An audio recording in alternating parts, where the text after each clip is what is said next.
இந்த கடத்தல் விஷயம் எல்லாமே இந்த சீரியல்ல எப்படா முடியும் அப்படிங்கிற மாரி தான் வந்து தோணுது. ஸோ ஆரம்பத்தில பார்த்தீங்க அப்படின்னா, நம்ம ஈஸ்வரிய வந்து அடிச்சு அவள ஹாஸ்பிட்டல்ல வந்து போட்டாங்க. அடுத்ததா வந்து பார்த்தீங்கன்னா, நம்ம தர்ஷினிய வந்து கடத்துனாங்க. அதுக்கு முன்னாடி பார்கவி. இந்த மாரி பார்த்தீங்கன்னா, அடுத்தடுத்து வந்து இந்த கடத்துற சீன வச்சே வந்து நாள வந்து ஓட்டிக்கிட்டு இருக்காங்க. இப்போ புதுசா யாரடா அப்படி கடத்த போறாங்க அப்படின்னு பார்த்தீங்கன்னா, எனக்கு தெரிஞ்சு சக்திய தான் அப்படின்னு நெனைக்கிறேன். ஏன் அப்படின்னா, இப்போ ஏதோ ஒரு விஷயத்த வந்து கண்டுபிடிக்கணும் அப்படிங்கிறதுக்காக நம்ம சக்தி பார்த்தீங்கன்னா, வெளியில போயிருக்காரு. ஸோ ஜனனி வந்து வீட்டுக்குள்ள தான் இருக்காங்க. நீ போய் பார்த்துட்டு வா என்ன அப்படிங்கிறத வந்து அவங்க சொல்லியிருக்காங்க. அண்ட் சக்தியும் பார்த்தீங்க அப்படின்னா, நான் போய் என்ன ஏதுன்னு போயிட்டு விசாரிச்சுட்டு வரேன் அப்படிங்கிற மாரி கிளம்பியிருக்காரு. அதுவும் பார்த்தீங்கன்னா, இந்த ராவணன் அந்த வீட்ல இருக்கும்போதே இது நடந்திருக்கு. அட்லீஸ்ட் அந்த ஆள் இல்லாதப்போ நடந்திருந்தா கூட வந்து தெரிஞ்சிருக்காது. சரி எங்கேயோ போயிருக்கேன் அப்படிங்கிற மாரி வந்து நெனச்சு விட்டுருப்பாங்க.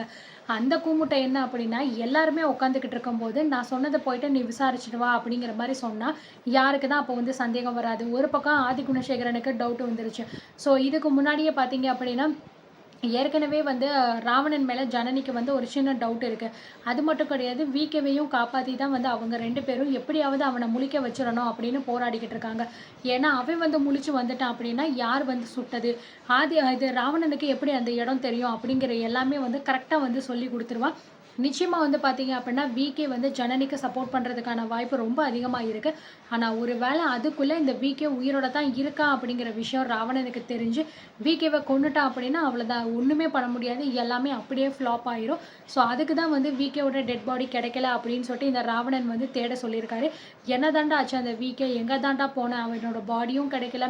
எங்கே போனான்னே ஒண்ணுமே தெரியலையே! அப்படிங்கிற மாரி சொல்லும்போது, ஏற்கனவே அந்த லக்ஷ்மணன் அந்த டிரைவர் சொல்லியிருப்பாரு, "தம்பி ஒரு வேளை நீங்க வந்து சுடாம விட்டுட்டீங்களா? இல்ல சரியா சுடலையா?" அப்படிங்கிற மாரி கேட்கும்போது, "ஐயோ! லக்ஷ்மண் நீங்க என்ன சொல்லிக்கிட்டு இருக்கீங்க புதுசா? அப்பல்லாம் வந்து கிடையாது. அதெல்லாம் நடக்கிறதுக்கு வாய்ப்பே இல்ல. நான் அவன சுட்டேன். அவன் வந்து செத்து கீழ கிடந்தான். அத நான் பார்த்துட்டு அதுக்கப்புறம் தான் நான் தர்ஷினியவே தூக்கிட்டு வந்தேன். அப்படி இருக்கும்போது எப்படி அந்த டெட் பாடி அங்கேருந்து காணாம போகும்? அப்படி காணாம போச்சு அப்படின்னா, நிச்சயமா இந்நேரக்குள்ள எங்கேயாவது வெளியில தெரிய வந்திருக்கும். ஆனா, இன்ன வரைக்கும் ஒரு விதமான தகவலும் கிடைக்கல. அப்போ இதுல வேற என்னமோ ஒரு மிஸ்ட்ரி நடந்திருக்கு லக்ஷ்மணன். நல்லாவே தெரியுது. அது என்ன அப்படிங்கிறது தான் ஒண்ணும் புரியல அப்படின்னு சொல்லிட்டு பார்த்தீங்கன்னா, ஏற்கனவே ராவணன் வந்து ரொம்பவே குழப்பத்துல இருக்கும்போது, இப்ப சக்தியையும் பார்த்தீங்க அப்படின்னா, லக்ஷ்மண் கிட்ட சொல்லிட்டு, எப்படியாவது நீங்க சக்திய பின்தொடர்ந்து போய்க்கிட்டே இருங்க. அவன் எங்க போறான்? என்ன பண்றான்? யார விசாரிக்கிறான்? யார பார்க்குறான்? எல்லாத்தையுமே நீங்க வந்து பாருங்க. அதுதான் இப்ப நமக்கு ரொம்ப முக்கியம் அப்படிங்கிற மாரி சொன்னோனே, அந்த லக்ஷ்மண் பார்த்தீங்கன்னா, ராவணனோட ஆட்களையும் வந்து அனுப்பி, இந்த மாரி இந்த பையன நீங்க ஃபாலோ பண்ணுங்க. அந்த பையன் எங்க போறான்? என்ன ஏதுன்னு நீங்க விசாரிச்சுட்டே இருங்க அப்படிங்கிற மாரி சொல்லி அனுப்பியிருக்காங்க.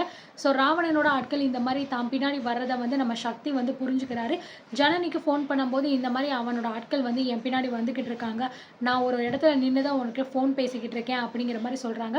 சரி ஜாக்கிரதை சக்தி, நீ வந்து கொஞ்சம் பார்த்து பத்திரமா இருந்துக்கோ அப்படிங்கிற மாரி வந்து சொல்லிக்கிட்டு இருக்காங்க.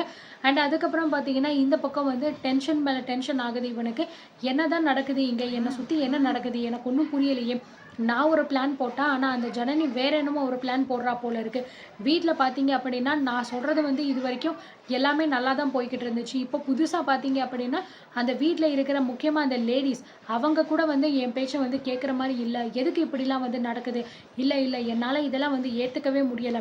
அந்த குடும்பத்தில இருக்கிற ஒட்டுமொத்த பேரும் எனக்கு அடிமையா இருக்கணும். நான் சொல்றத மட்டும் தான் கேட்கணும். அதுக்கு என்ன பண்றது? நீங்க சொல்லுங்க லட்சுமணன் என்ன பண்றது? அப்படின்னு அப்படியே ஒரு சைக்கோ மாரி வந்து பிஹேவ் பண்ணிட்டே இருக்காரு. ஸோ இத பார்த்துட்டு அந்த டிரைவர் வந்து சொல்றாரு, "தம்பி நீங்க கொஞ்சம் பொறுமையா இருங்க. அவசரப்பட்டா எந்த முடிவுமே உங்களால வந்து சரியா எடுக்க முடியாது. பொறுமையா இருந்தீங்க அப்படின்னா, ஏதாவது ஒரு நல்ல வழி உங்களுக்கு கிடைக்கும். அத நீங்க பண்ணீங்கன்னா போதும். அவங்க எல்லாருமே உங்களோட பேச்ச மட்டுமே தான் வந்து கேட்பாங்க." அப்படிங்கிற மாரி சொன்னோனே, "correct. You are right Lakshman. நீங்க சொல்றது கரெக்ட் தான். நான் இப்ப எதுக்கு இவ்ளோ டென்ஷன் ஆகணும்? ஆதி குணசேகரன் நான் நெனச்சேன்னா, இந்த நிமிஷத்துல கூட அவன தூக்கி அவன என்னால வந்து அழிக்க முடியும். ஆனா இதெல்லாமே வந்து நான் எதுக்காக பண்றேன்? கண்டிப்பா வந்து அந்த குடும்பத்தில இருக்கிற ஒட்டுமொத்த பேரையுமே அவன் வந்து அழிச்சுட்டு, கடைசில இதுக்கெல்லாம் காரணம் நான் தான்டா அப்படிங்கிற மாரி சொல்லி அவன் முன்னாடி போய் நிக்கணும். அவன் என்ன பார்த்து கதறி துடிச்சு அழுது, அதுக்கப்புறம் நான் அவன கொல்லணும். இதுதானே என்னோட பிளான். அப்போ நான் ரொம்ப பொறுமையா இருந்தா தானே இதெல்லாம் வந்து பண்ண முடியும். எதுக்காக நான் இவ்ளோ டென்ஷன் ஆகணும்? அந்த ஜனனி என்ன அவ்ளோ பெரிய ஆளா? அவள நம்மளால எதுவுமே பண்ண முடியாதா என்ன? அப்படிங்கிற மாரி பார்த்தீங்கன்னா, தனக்கு தானே வந்து பேசிட்டு, இதுக்கப்புறம் நம்மளோட பிளான் வந்து ரொம்பவே பக்காவா இருக்கணும். முதல்ல அந்த வீட்ல இருக்கிற எல்லாருமே நம்மளோட பேச்ச ஓகே அப்படின்னு எல்லாருமே கேட்கணும். இப்போ லேடீஸ் எல்லாருமே அதாவது ரேணுகா, ஜனனி அதுக்கப்புறம் சரி ரேணுகா, நந்தினி, ஈஸ்வரி எல்லாருமே பார்த்தீங்க அப்படின்னா ராவணனுக்கு வந்து எதிரா தான் இருக்காங்க. ஸோ எதுக்காக வந்து இந்த ஆளு இதெல்லாம் வந்து பண்ணணும்? இந்த மாரி ஆதிகுணசேகரன காப்பாத்தி கூட்டிட்டு வந்தது ஓகே. தர்ஷினிய காப்பாத்தி கூட்டிட்டு வந்தது ஓகே. இதெல்லாமே ஓகே. அதுக்கு நன்றி கடன் பட்டுருக்காரு. இல்லன்னு சொல்லல. அதுக்காக தினம் தினம் வீட்டுக்குள்ள வந்து உட்கார்றது, வீட்ல இருக்கிற எல்லா பொறுப்பையும் எடுத்துக்கிறேன்னு சொல்றது, ஸோ ஒட்டுமொத்த சொத்தையும் தூக்கி அவர்கிட்ட குடுக்குறேங்கிறது, இதெல்லாம் வந்து சரிப்பட்டு வராது அப்படிங்கிற மாரிலாம் வந்து சொல்றாங்க.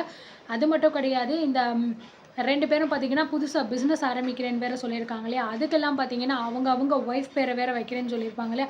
ஸோ இதனால ஆதி குணசேகரனுக்கு லைட்டா ஒரு காண்டு. என்னடா இவங்க நம்ம பேர விட்டுட்டு பொண்டாட்டி பேர வைக்க போறாங்களா? அப்படிங்கிற மாரி பார்த்தீங்கன்னா, அந்த ஆளுக்கு வேற ஒரு பக்கம் காண்டா இருக்கு. அண்ட் அதுக்கப்புறம் பார்த்தீங்கன்னா, இவங்க 2 பேரும் சொல்றாங்க, நாங்க ஒண்ணும் எங்க பேரெல்லாம் வந்து வைக்க சொல்லல. அதுவும் போயும் பார்த்தீங்கன்னா வந்து சாராய கடைக்கு வந்து நந்தினின்னு என் பேர போய் வைக்க போறாரா? கேட்கவே அவ்ளோ கேவலமா இருக்கு அப்படிங்கிற மாரி நந்தினி சொல்றாங்க. கதிர் வந்து அத கேட்டுட்டு, "ஏய் என்னதான் இப்போ உனக்கு பிரச்சனை? எத சொன்னாலும் ஏதாவது சொல்லிக்கிட்டே இருக்க. உன் பேர வச்சா குத்தம், வைக்கலன்னா குத்தமா? என்ன தாண்டி உனக்கு பிரச்சனை?" அப்படிங்கிற மாரி வந்து சொல்லிக்கிட்டு இருக்காரு. ஸோ ராவணன் வந்து, "கதிர் நீங்க கொஞ்சம் பொறுமையா இருங்க. இதுல எதுக்கு கோவப்பட வேண்டியதா இருக்கு? இங்க பாருங்க அவங்களோட ஹஸ்பண்ட் வந்து நல்ல நிலைமைக்கு வரணும் அப்படிங்கிறதுக்காக தான் இதெல்லாம் ஆரம்பிச்சு குடுக்குறோம்." அப்படிங்கிற மாரி சொல்றாரு. இத கேட்டவுடனே நந்தினி வந்து, "ஆரம்பிச்சு குடுக்குறீங்களா? ஏன்னா நீங்களா காசு குடுக்குறீங்களா? ஆமா. எதுக்கு நீங்களா இத வந்து பண்ணணும்? உங்ககிட்ட இதெல்லாம் வந்து யார் கேட்டது?" அப்படிங்கிற மாரிலாம் வந்து பார்த்தீங்கன்னா, நந்தினி கேள்வி மேல கேள்வி வந்து கேட்குறாங்க. ஸோ இதனால இது நம்ம ராவணன் பார்த்தீங்கன்னா, என்னடா பதில் சொல்றது அப்படின்னு தெரியாமயே வந்து உட்காந்துக்கிட்டு இருக்காரு. உடனே ஆதிகுணசேகரன் வந்து, "இந்தாம்மா நந்தினி, இப்போ உனக்கு என்னதாம்மா பிரச்சனை? எதுக்கு இப்படி நய நய நயன்னு நீ கத்திக்கிட்டே வந்து இருக்க? உன் புருஷனுக்குன்னு ஒரு தொழில் தொடங்க போறோம் அப்படின்னு சொல்லியாச்சு." அப்படிங்கிற மாரி சொல்றாங்க. "இங்க பாருங்க மாமா, அவர் வந்து தொழில் தொடங்கட்டும், தொடங்காம போட்டும். அது அவரோட பிரச்சனை. ஆனா தொடங்குறது வந்து அவர் மட்டும் பண்ற மாரி இருக்கணும். யாராவது சொல்லி தான் பண்றேன், யாராவது அமைச்சு குடுத்தா தான் நான் பண்ணுவேன் அப்படிங்கிற மாரிலாம் பண்ணணும் அப்படிங்கிற அவசியமே இல்ல." அப்படிங்கிற மாரி பார்த்தீங்கன்னா, கட் அண்ட் ரைட்டா வந்து நம்ம நந்தினியும் வந்து சொல்லிக்கிட்டு இருக்காங்க. இதனால குடும்பத்தில பிரச்சனை போய்க்கிட்டு இருக்கு. இன்னொரு பக்கம் பார்த்தீங்கன்னா, நம்ம யாரு ஞானமும் பார்த்தீங்கன்னா, டிரான்ஸ்போர்ட் கம்பெனிக்கு வந்து ரேணுகா டிரான்ஸ்போர்ட் அப்படின்னு தான் பேர் வைக்க போறேன் அப்படிங்கிற மாரி வந்து சொல்லிக்கிட்டு இருக்காங்க. ஸோ நந்தினிக்கு வந்து பார்த்தீங்கன்னா, அ கதிர் வந்து கிளப் தானே ஆரம்பிக்க போறாரு. ஸோ அந்த கிளப்புக்கு போயிட்டு நந்தினி பேர வைக்கிறதா அப்படிங்கிற மாரி வந்து அவங்களுக்கு ரொம்பவே வந்து இரிட்டேட்டிங்கா இருக்கு. இன்னொரு பக்கம் வந்து ராவணன் பண்றாரு இல்லையா? ஏன்னா ஒட்டுமொத்த சொத்து பொறுப்பும் ராவணனுக்கு தான் போப்போது.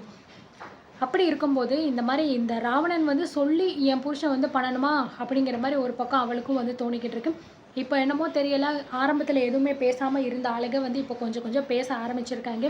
அப்படி பேசினா நல்லாயிருக்கும்னு நெனைக்கிறேன். ஏன் அப்படின்னா, ஆரம்பத்துலேருந்தே பேசாம இருந்துட்டாங்க.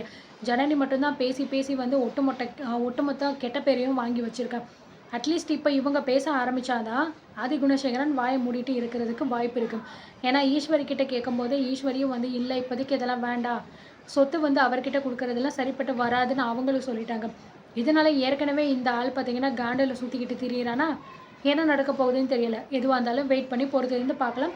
நீங்க என்ன நினைக்கிறீங்க அப்படிங்கிறதையும் கமெண்ட்ல சொல்லுங்க.